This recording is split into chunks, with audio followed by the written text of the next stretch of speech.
a linear flow of culture from India to Southeast Asia. I'll give two examples of fractal geometry that operated in Indian Ocean and beyond it. One is, and it has come up very recently, Sri, a Buddhist monk from Bengal, persecuted in early 13th century, went to Nepal and then he went to Tibet. He had a follower and this follower became the disciple of Kublai Khan. Kublai Khan performed a Kalachakra ritual in 1250s, 70s, 60s most likely, and that follower of Sri became the master of Kalachakra ritual before Kublai Khan embarked upon a world conquest which include conquest of Champa, that is Vietnam, as well as conquest of Java. That's one example. The other example I could cite is Dharmakirti, who was a famous Buddhist monk in Malaysia. Atisha, the man who took Buddhism to Tibet, went to Malaysia, studied under Dharmakirti for 10 years, and then went back to India and then went to Tibet. That's how the fractal geometry worked in Indian Ocean. It went beyond the aquaspace of Bay of Bengal to include Tibetan plateau. And you know, Nepal as well as Tibet was an important component. The second is about shifting the gauge. Let us, we must excavate Odisha archaeological sites that would give an important indicator about our connections with the greater Indian Ocean, including, for example, Ian Glover's work on turquoise glazeware, which have been found from Kolkata-Patna, Manikpatna, and Sar will be talking about that. But I am, pleading for shifting the gaze to Indonesian source, to Cambodian source, and I am speaking of two aspects. One, the textile boom in Indian Ocean water between 8th century, let's say 9th century, 13th century, and what are the sources that speak of Kalinga.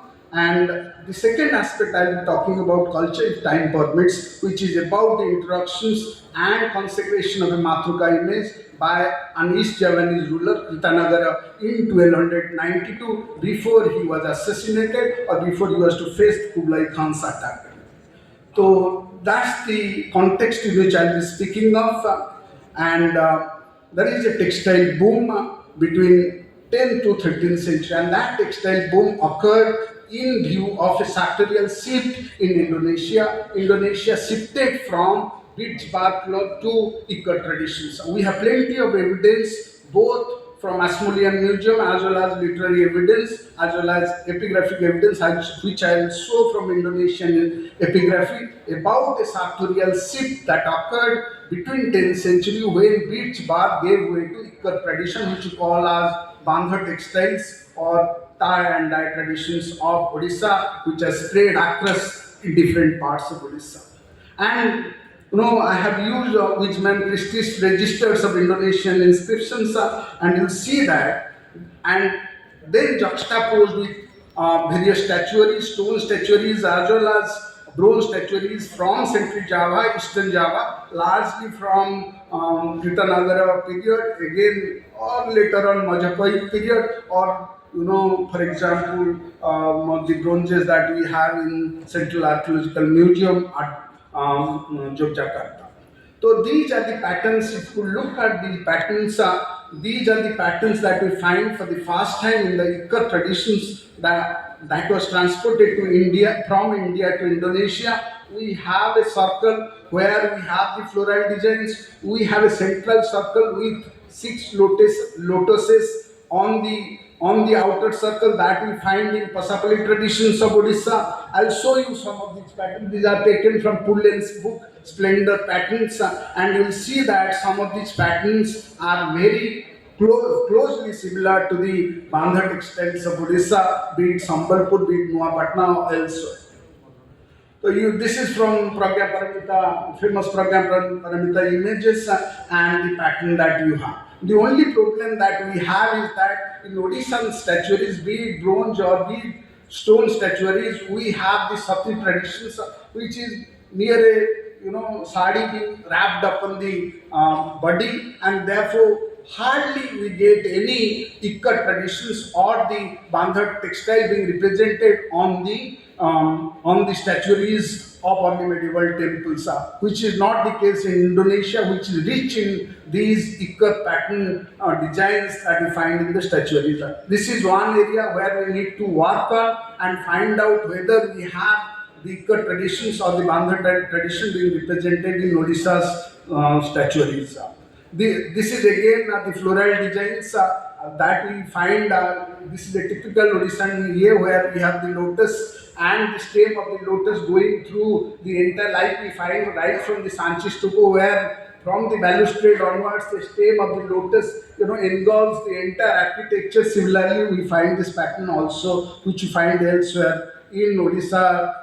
At least the door jam from where we have the Purnavata and the foliage coming out to the temples. So this is a comparison between double ikat from Bali on the left and our Pasapali tradition where you have the dots. So there are, as I told you, this is the context. There is a sartorial shift, and that sartorial shift is largely because of the introduction of ikat tradition to Indonesia, and we find in inscriptions that these imported cloths, imported, as I told you, bandha textiles became part of the royal policies, and therefore we have many Sima charters. These are Sima charters are land grants which are given by the king on a special occasions to various officials, and these Sima charters give reference to various types of cloths which are given to the officials as part of the royal ritual policy of legitimations of his rules. And as I told you, there are about 50 types of cloths. I don't have one. And then another cloth which is said that this is from Kalinga, out of these 50. Therefore, there are specific cloths which are manufactured in Kalinga from clean putta. That's called clean putta. That's the cloth which are imported from Kalinga. So therefore, these Sima charters gives about 50 kinds of cloths which are mostly imported cloths and ikat variety, and which are part of the royal policies. And this is one of the statuaries where you look at, it is a viswavajra as a form of uttariya which are wrapped on the body, and you find also on Ratnagiri, Bhoti-stupa, viswavajra being used as a motif. So these are therefore the motifs which you find, and the context, who are doing this trade, who brought in these imported textiles. And we have 13 inscriptions from Central Java to East Java from 9th century, 13th century, which talks about the presence of South Asian foreign merchants.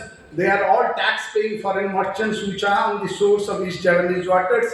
And if you look at, I will just go through the 9 inscriptions or few of them, and I will show that even though the name of other regions of South Asia, for example, Dramida or Tamil became Choika at certain period. China, as ma'am was saying, Chinese junk began to appear beyond the South China Sea, entered into the Indian Oceans from Song period onwards. The Dhao became a major player, the Arabic Dhao became a major player from 7th century AD onwards. We don't have those kind of sea plates we talk about or associate Dhao or Chinese junk with we don't have Odishan kind of ships, but we have inscriptional evidence which suggests that Kalinga is one of the many South Asians or other tax-paying foreigners, along with, for example, Lata, Karnataka, Ayavoli, Sinna, Dravida. The only name that remains constant between 9th century, 13th century in these 9 inscriptions is Kalinga. I will just take through few of these inscriptions. Kalirungam inscriptions, for example, talks about tax-paying Paragukilalan or tax farmer group on the East Javanese water, which include South Asians or Southeast Asian Champa, Remanna, that is Ramanna Desh, Mon, that is Lower Burma, Khimera, Cambodia, while the listed South Asian came from Kling, Pandarika, that is Karnataka, on the coast, then Aryaputra or Ayavoli, and then you have Singhara. For example, the second inscription is Palebuhan Charter of 927, which concerns a community on the bank of Solo River near Madiun, which is unfortunately partially legible. The name of Singhala, Pandarika, Ramanna, however, is legible. The cave inscription 10 and 21, for the first time brings in Dravida along with the other names. Kimira, Remanna, Champa, Pandarika, Singhala, but clean is constant. The inscription of Patakan, for example, brings in Cholas for the first time. Therefore, instead of Dravida, now Chola became active during the period of Rajendra, Rajaraja, and we know that Manigrama, Mira Abraham's excellent book talks about documents the presence of Manigrama as far as China. Then we have Turung Hang, Varaman inscriptions. I should not go and waste my time now because time is short. And therefore, we have these up to 1305. The presence of Kalinga is constant, even though the name of other South Asian or Southeast Asian merchants kept changing. So therefore, this is the context of, this is one context of the presence of, and this is solid evidence. The only thing that we need to do is to find out Ikat tradition or Bandha tradition on our statuary, and then, the narrative of connections between Southeast Asia or Java and Odisha so far as textile trade and Odisha's participation in early medieval textile boom is complete. The second aspect I will talk about the culture.